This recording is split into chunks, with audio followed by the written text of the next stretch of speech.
What should you do when someone hurts you deeply? In this video, I'm going to give you 3 ways that you can offer forgiveness to someone that's deeply offended you and sinned against you. Hey everyone, I'm Mark from ApplyGodsWord.com, a place where we apply the Bible to your life. If you're new to this channel and you haven't subscribed yet, I would love for you to hit that subscribe button before this video is over. We're posting new videos every single week all about Christian singleness, relationships, and really anything that you want to know. I try to offer a biblical perspective.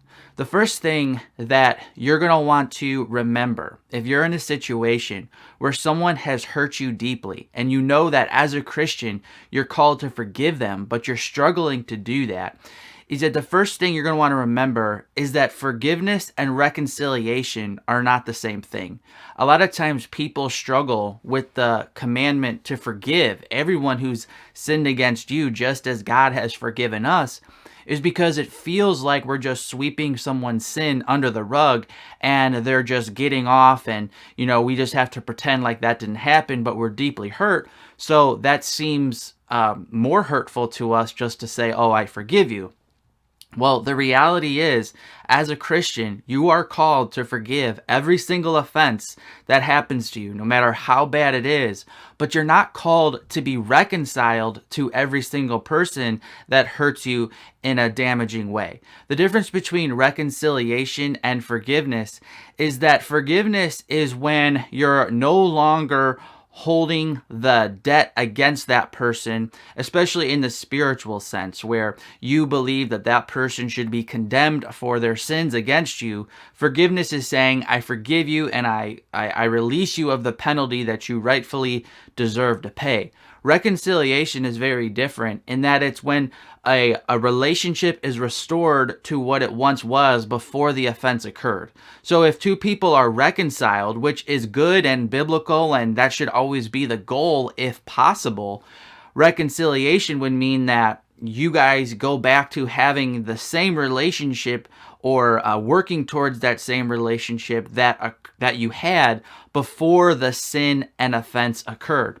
So in the Bible, you're not called to be reconciled to everyone that sins against you. You're supposed to be reconciled when possible, but you are called to forgive all the time. In some ways, it would actually be extremely unbiblical to try to be reconciled with somebody who's hurt you. For example, in Matthew 18, when you go through the 3 steps that you're supposed to go through when another brother or sister in Christ sins against you, you're supposed to go to that person one-on-one, then you go with 2 or 3 witnesses, and then you bring it to the church. And then in part 3, when that person still doesn't repent, it says you're supposed to treat them like an unbeliever. And in the Bible, you're not supposed to be unequally yoked with unbelievers. So in that passage, it's actually saying if the relationship can't be restored, don't try to force reconciliation.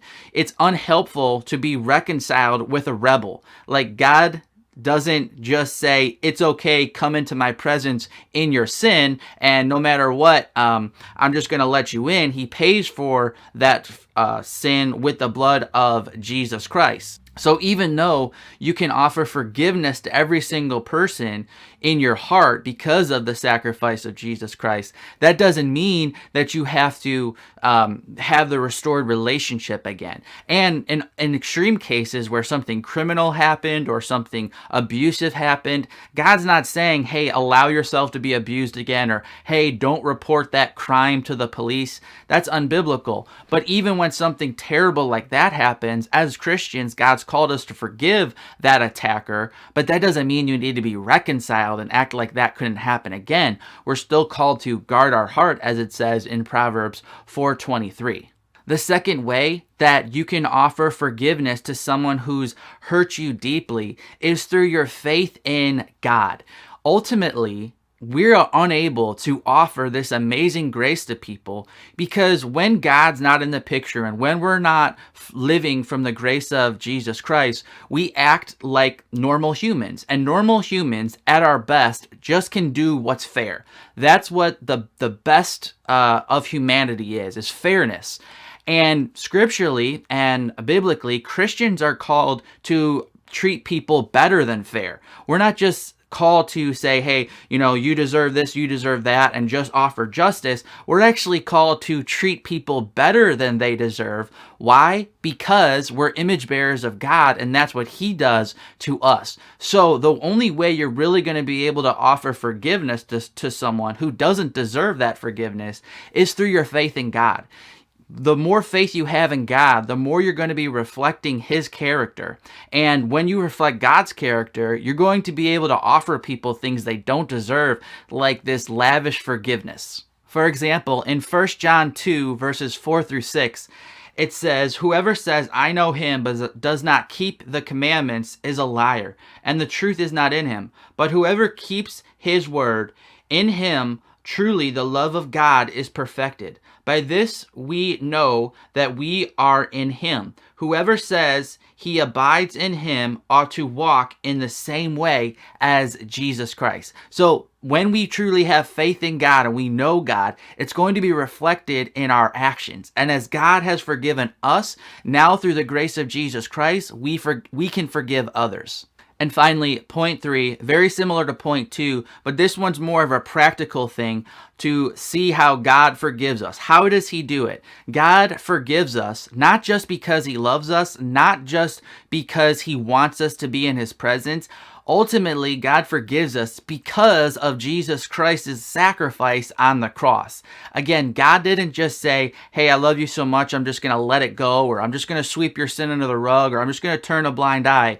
He says, I love you so much, I'm going to send my Son to pay the price that you cannot pay on your own. And so when God forgives us, He looks at the cross of Christ and say, I forgive you, not because you deserve it, but because Jesus Christ deserves that you should be forgiven because of His sacrifice.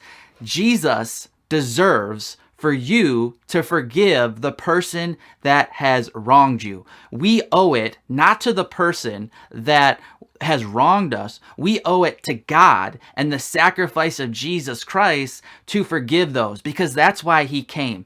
Jesus didn't just come to set us free from our own sin. He came to set us free from the bondage of being unforgiving.